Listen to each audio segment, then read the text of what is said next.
Okay, welcome to our inaugural Hotspots at the SCA 2017. I'm Jessica Spellman, and we have Dr. Konstadt here with us today. Thank you, past president of the SCA. Dr. Konstadt, can you tell us a little bit about, what your vision was for the SCA when you started as president and how you achieved that? Well, okay. I'm going to actually take your question and go back 30 years when I started with the SCA. Please. So I joined the SCA in 1985, so I guess that would be 32 years ago. And cardiac anesthesia was a completely different entity 32 years ago. It was high-dose narcotics, prolonged intubation. There were four transesophageal echo probes that were experimental probes that were in use throughout the country. They had no Doppler, color or spectral, and they were monoplane probes. And nobody knew what they were looking at, and nobody knew how to use them. So it was obviously a very different environment to where we are today. And nothing happened in a snap, but the things evolved over time. The SCA played a tremendous leadership role in the education of transesophageal echo and creating an environment where anesthesiologists who had never been involved in diagnostic imaging were being accepted into the world as diagnostic imagers in the operating room. And those were, I think, two of the most important things, because that ended up changing surgery. Absolutely. That enabled more complex aortic surgery, that enabled better results in standard valve replacements, but it also enabled valve repairs of all kinds, because surgeons were reluctant to do valve repairs before that because they had no idea what the outcome was till the patient was awake in the unit. So, I mean, it's been a tremendous process. My personal vision as president really related to two things.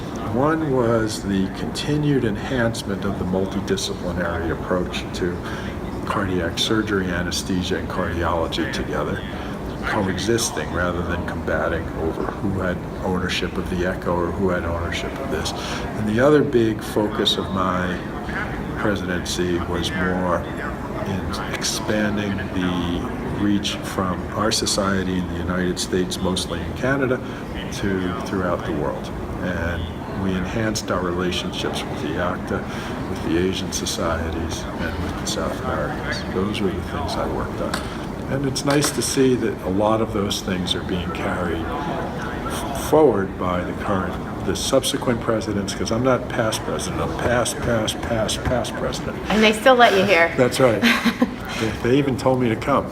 What do you see as the future of the society? Well, I think that I can't see specifically because I don't know how the next thing is going to unfold. I think the biggest change that is occurring in the cardiac services arena is this shift, obviously, to catheter-based valves and valve repair. And I think we'll see more mitral valve devices other than the mitral clip, which is certainly there. There have been valves analogous to the TAVR valves that haven't worked yet, and I'm sure that down the road these things will be working. So I think the society is going to play a key role in helping to educate people in the proper techniques and utilization of these devices, as well as, obviously it's going to require significant echo input, and that's a major role in the society as well. Any advice for junior faculty out there as they navigate through what you're expecting to see? Well, a couple of things. First of all, you can sort of subdivide. Are we talking academic or are we talking non-academic? So in the academic world, I think it's obviously going to be challenging as resources become constrained and people have more clinical responsibilities. But find something you're passionate about. That's the most important thing. And, whether it's echo, resident education, fellow education, getting involved in the society in any one of a number of ways. To me, that's what makes people successful in their careers, is being passionate about. By the way, it's the same advice I gave my two daughters about their jobs. So, it's somewhat generic. True in life. Because if you don't care about it, it doesn't work. And, the other thing I would just say is be nimble. because I originally graduated from my residency and had a very strong relationship with someone who was very pharmacologically oriented.